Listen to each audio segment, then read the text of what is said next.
Captain Ibrahim Traoré, and many Pan-African leaders are in disbelief as the Democratic Republic of Congo, DRC, strikes a controversial deal with the United States. President Felix Tsheisekendi has reportedly agreed to hand over control of his nation's priceless mineral resources to the US in exchange for military protection against Rwanda-backed M23 rebels. The move raises alarming concerns about Africa's sovereignty, economic independence, and the continued neocolonial grip of Western powers on the continent. Will the DRC remain trapped in this cycle of dependency, or can it follow the path of self-reliance championed by Captain Traoré? This decision not only impacts the DRC, but sets a precedent for other resource-rich African nations facing similar dilemmas. The stakes have never been higher, as this deal could determine the DRC's long-term stability and economic future. With mounting pressure from both internal and external forces, will Tshisekedi stand firm or reconsider his approach? Stay tuned as we unpack this critical issue. The Democratic Republic of Congo, a nation sitting on an estimated $24 trillion worth of untapped mineral wealth, finds itself at a dangerous crossroads. For decades, the country has suffered from political instability, foreign interference, and armed conflicts fueled by the very resources that should have made it a global powerhouse. Now, President Tshisekedi's administration is looking to the US for military support in battling the persistent threat of the M23 rebel group, which is widely believed to be backed by Rwanda. But at what cost? The deal reportedly offers the US exclusive access to the DRC's critical minerals, resources that power the world's tech industry, from electric vehicle batteries to advanced weaponry.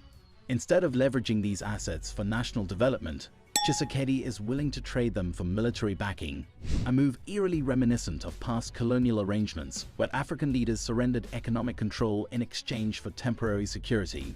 If history has taught us anything, it is that foreign intervention rarely benefits the host nation in the long run. The DRC risks falling into the same trap that has left many African nations impoverished despite their immense natural wealth. Will this agreement bring peace, or will it deepen the cycle of dependency and exploitation that has plagued the DRC for decades?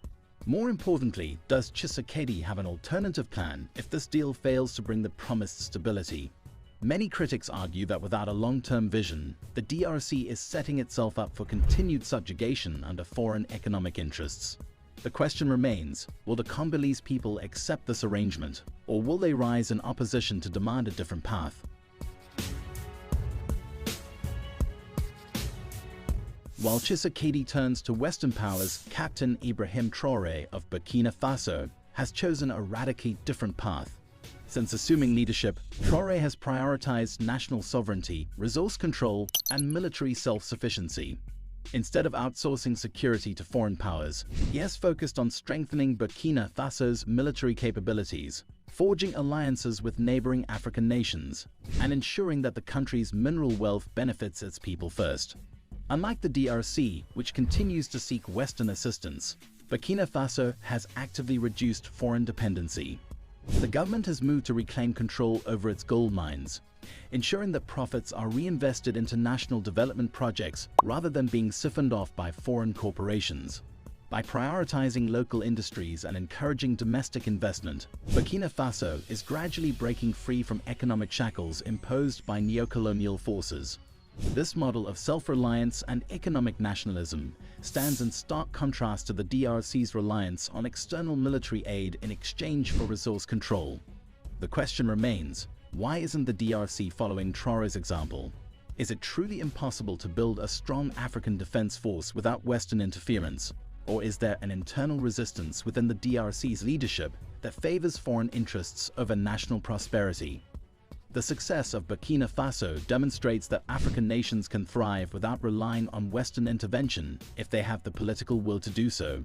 Could Tshisekedi learn from Traoré's approach and implement similar policies? Or is the DRC too entangled in foreign influence to break free?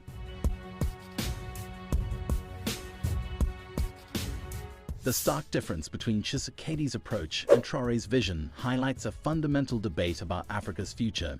Should African leaders continue to rely on Western intervention, or should they take full control of their resources and security? Tshisekedi's decision reflects a long-standing pattern in African politics, where leaders exchange economic power for military support. This pattern has left many nations dependent on foreign aid, unable to dictate their own futures. Traoré, on the other hand, represents a new generation of African leaders who reject this model of dependency.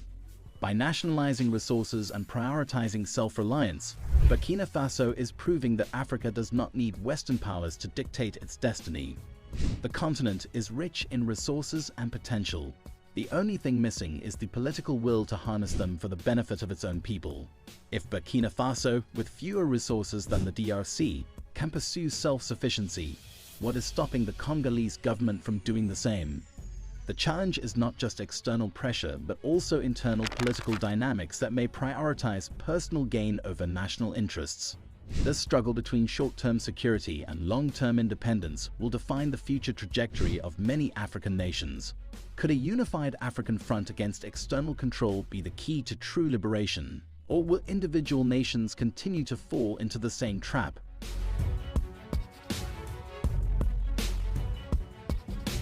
The time has come for African leaders to wake up. The DRC's deal with the US is not just about minerals. It is about Africa's continued submission to external control. If leaders like Captain Traoré can take a stand for self-reliance, why can't others follow suit? The West will always seek to exploit Africa's resources for its own gain, but it is up to African nations to decide whether they will allow it. Burkina Faso has shown that self-sufficiency is possible. The DRC and other African nations must take inspiration from Traoré's leadership and prioritize national sovereignty over short-term military aid.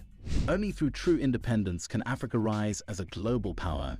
If African nations unite under a shared vision of economic and political autonomy, the continent can redefine its role in global affairs.